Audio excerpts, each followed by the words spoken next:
Well, the Toronto housing market may be in a bit of a fixer-upper mode right now. At least that's the sentiment from the Toronto Regional Real Estate Board, who reported an 11.2% decline in home sales in 2025 over 2024. Joining us now to discuss these findings is Jason Mercer, Chief Information Officer for the Toronto Regional Real Estate Board. Jason, thanks very much for joining us. Thanks for having me.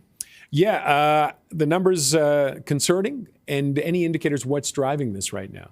I think it's an interesting story as we move into 2026, because on the one hand, we saw a real improvement in affordability as we moved through the previous year, where both borrowing costs and selling prices had trended lower, and that's across most major market segments. Yet at the same time, sales were off. In a normal year, you'd expect an improvement in affordability to see, an uptick in sales. But I think what we have on the other side of the coin is a lack of confidence with a lot of households, where they have every intention on purchasing a home at some point in the future.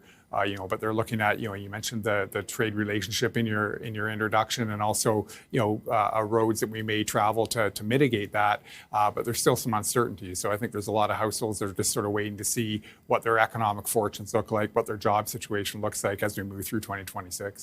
Now, which area took the hardest hit, or has taken the hardest hit? Is it still condos? It's been interesting. Like, certainly the condo apartment segment, has been driven by investment over time, and that's just by the very nature of how these buildings are constructed. It's a long time frame, so you have investors essentially acting like a wholesaler, so they're buying off of plans, looking to either sell or rent upon completion. And so, what we've seen over the last year is that the rental market has become better supplied, and so we've seen negotiating power on rents. So rents have trended lower, and so you have a decision to make as an investor. Are you going to take lower income, or are you going to list your units for sale? And we have seen more units listed for sale over the past year.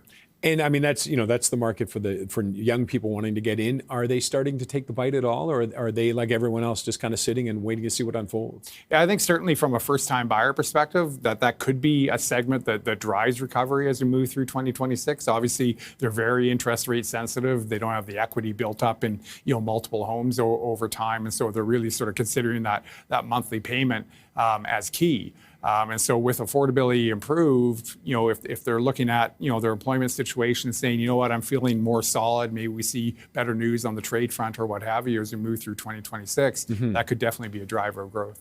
And I mean, Toronto is a magnet for immigration. Is that playing a role as well, the reduction in immigration to Canada? Yeah, I think that was an interesting story at the end of the year. And so if you look at the aggregate population numbers, we took a hit on the back of non-permanent migrants. And so, people that were, say, coming here for schooling or coming here from jobs, we haven't seen as many permit renewals as we've seen people leave. And that did impact the rental market with not enough demand for rental properties, because people are only here for 1 or 2 years. Permanent migrants continue to flow into the country, and a lot of them focus on the GTA to take advantage of job opportunities, cultural diversity, and what have you. And a lot of those households will initially choose to rent, but then they'll make their way into the home ownership market over, say, 5 to 7 years. And for younger people, is that's what's happening? Is like, because there's more rentals available, are they taking a look and going, you know what, we can rent a place, we can find a new place for $500 a month cheaper? And why maybe not buy right now? Maybe just hold off. Yeah, I think the calculus has changed for renter households. Are saying, look, I can negotiate a better deal either with my current landlord or on a different unit that widens that gap between the cost of renting and the cost of home ownership. So I think there's more time being taken, sort of considering that the cost right now in the short term versus building equity and what have you in ownership housing over the long term. And we didn't really actually get into the numbers off the very top. How much are they down? What's the average price now? What are we looking at? Yeah, I mean, if you're looking at the average price overall in 2025 compared to 2024, off by about 5%, and that's whether you're looking at the average price or the home price index. And again, that just gets back to inventory levels. I mean, if you look at sales being down, and we're seeing growth in inventory really across the board, but especially in that condo segment, there's been a lot of choice out there for buyers, a lot of negotiating power, and so we saw prices trend lower. And I think that sets us up well for recovery as people start to move off the sidelines. They'll be able to take advantage of that higher inventory level.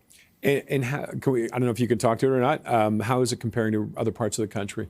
Yeah, it's funny when you look at different segments. For example, like in Alberta, we've seen tighter market conditions, more demand for housing relative to inventory compared to places like Toronto and Vancouver. And so it is sort of a mixed bag across the country, just depending on how things have unfolded. And then looking into this year, throughout the year, what's it? And any indicators of a bounce back? And again, we were talking about this off air. It's a relative thing. If you're looking to buy, this is great. You want the numbers to go down. If you're looking to sell, though, it's not so good. But where any indicators which way it's going? Yeah, 100%. I mean, we're going to be releasing our official forecast at the beginning of February. But I think, looking at it as a sort of a year of two halves makes a lot of sense. Like right now, the handoff from 2025 into 2026, not a lot has changed. We don't expect a lot of movement on borrowing costs. And I think there's still a degree of uncertainty out there. But I think if we start to see things solidify, whether we're talking about our trade relationships south of the border or some of these big infrastructure projects in Canada, getting off the ground and people can see the light at the end of the tunnel, then maybe we see more confidence and more movement into the market in the second half of this year. And is it trade with the U.S.? Is that the biggest indicator or the biggest concern for people? I think right now, if you're sitting in Southern Ontario, there's a lot of jobs that are in some way, connected to trade south of the border. And so I think a lot of people have their eye on that, topic, and then just broader sort of geopolitical issues and the volatility that can bring, I think has given some people pause as well. Yeah, and we were hoping for a calm 2026. So far we're not seeing it. So we'll have to see what happens with it. But Jason, thank you very much for joining us today. You're very welcome. Appreciate it. And Jason Mercer is Chief Information Officer for the Toronto Regional Real Estate Board.